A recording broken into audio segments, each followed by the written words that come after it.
Boa noite, senhores deputados, senhoras deputadas, e o meu boa noite, a minha reverência em especial ao povo brasileiro, aos milhões e milhões de brasileiros que nos acompanham nesse momento, seja pela TV Câmara, seja através das redes sociais, seja através da televisão.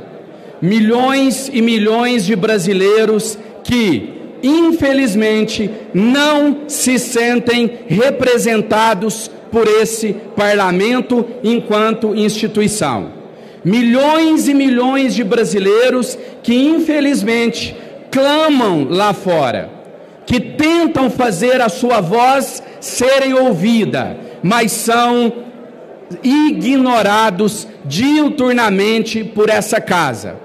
Foi assim que aconteceu quando esses milhões de brasileiros desempregados, vendo, sentindo a miséria bater à porta, clamaram para que essa casa pautasse várias matérias que de fato fariam diferença em suas vidas.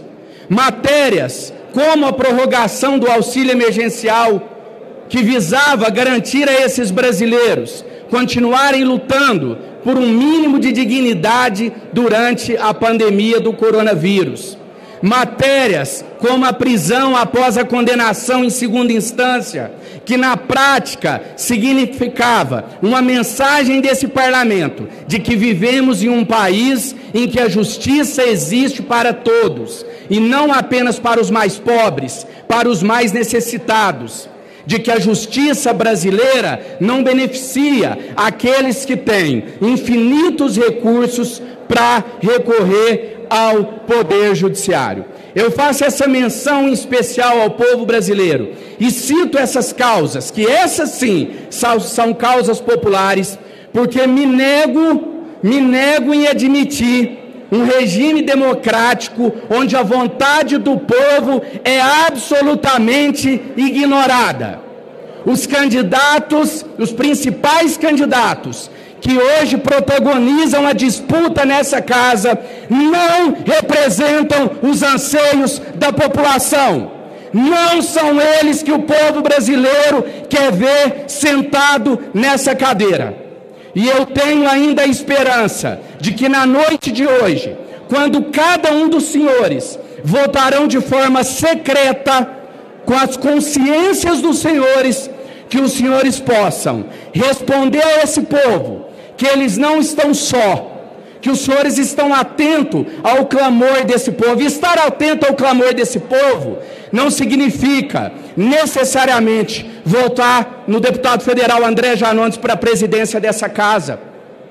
São 9 as candidaturas que são colocadas nessa noite.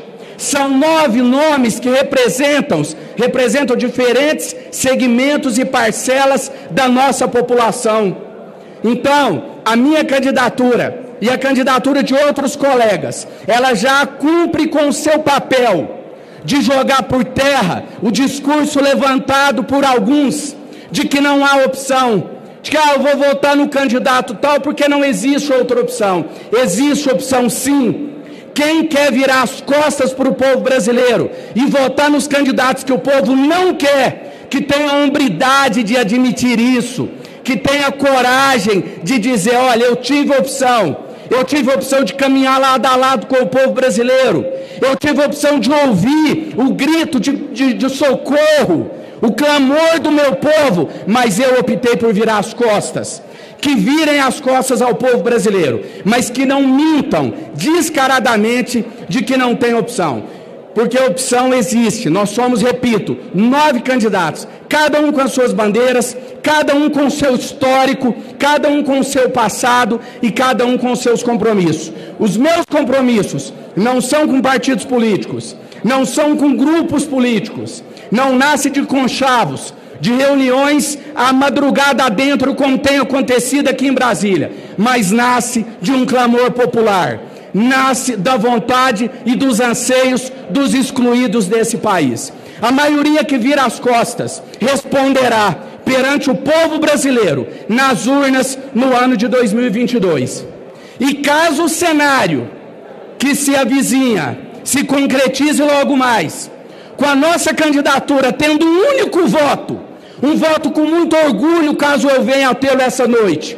Eu quero dizer aos senhores que no ano de 2022 usarei dessa mesma tribuna e olharei nos olhos de cada um que teve a ousadia de virar as costas, repito, não para o André Janones, que nada mais é do que um entre 513, mas para o povo brasileiro, que, repito, não clama por André Janones, não clama pelo candidato A ou B, mas clama por um candidato que fale a linguagem do povo, que fuja desse debate idiota, ridículo e ultrapassado de direita versus esquerda, que não representa o nosso povo.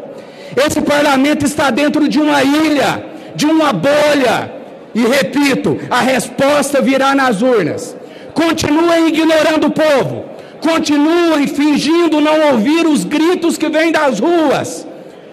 Continue nessa falsa polarização, Bolsonaro versus esquerda, que vocês vão ver o que acontecerá em 2022.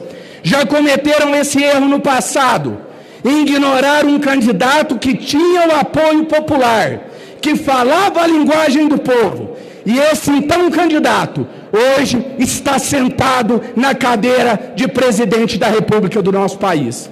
E se nós acreditamos em um país melhor, se nós queremos de fato transformar esse país, a chance se dará nessa noite.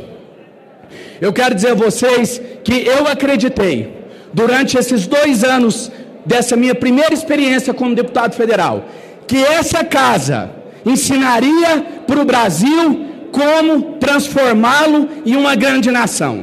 Eu cheguei a acreditar que a solução viria de dentro para fora, que o parlamento apresentaria ao povo brasileiro uma solução para os problemas, mas os problemas reais que os afligem, e não esses problemas criados por essa bancada esquerda versus direita, que dependem de uma da outra para existirem, que fazem esse teatro aqui dentro. Ou vocês acham que o povo brasileiro não viu que a esquerda só veio nesse microfone esbravejar pelo auxílio emergencial quando já tinha garantia que ele não seria prorrogado? O povo não é bobo como alguns acham, está atento ao teatro que vossas excelências, que alguns de vossas excelências, melhor dizendo, protagonizam aqui dentro. Para finalizar, quero dizer que voltando à minha fala, eu realmente cheguei a acreditar que a solução para os problemas que assolam o nosso país, que aflige a realidade de cada brasileiro, viria de dentro para fora, que seria apresentada por esse parlamento. Mas hoje, não sei dizer se felizmente ou infelizmente, mas eu vejo que é o contrário. A solução virá de fora para dentro, já que esse parlamento não tem condições de apresentar para o povo brasileiro os pilares basilares para a reconstrução do nosso país, o jogo vai se inverter. É o povo brasileiro quem mostrará para esse parlamento como se modificar esse país, como reconstruir esse país e como levar esse nosso país a ser, de fato, uma grande nação. Eu tenho certeza que esse meu discurso não afasta nenhum colega. Eu tenho certeza que, independente do discurso que eu fizesse aqui, nada modificaria os votos que aparecerão nas urnas, porque essa eleição não é democrática. Essa eleição não tem a participação popular. E eu faço minha as palavras do ex-presidente Abraham Lincoln, de que a democracia é um regime do povo, pelo povo e para o povo. Portanto, eu me nego a conceber como democrática uma eleição onde a vontade popular é absolutamente ignorada. Por fim, eu quero dizer que eu ainda acredito nesse país. Conto com o voto de algum colega que, na hora de depositá-lo na urna, deixe com que a sua consciência fale mais alto. Ao eleito, seja ele quem for, eu peço que consiga unir essa casa, mas mais do que isso, mais do que unir nós parlamentares uns com os outros, que consiga unir essa casa com o povo brasileiro, que essa casa passe a andar alinhada com os desejos do povo brasileiro. A Deus e a todos vocês, o meu muito obrigado pela oportunidade. Não me corrompi, não me vendi, não negociei minha candidatura e assim prometo permanecer até meu último dia na vida pública. Que Deus os abençoe. Deputado Arthur Lira, 11 minutos.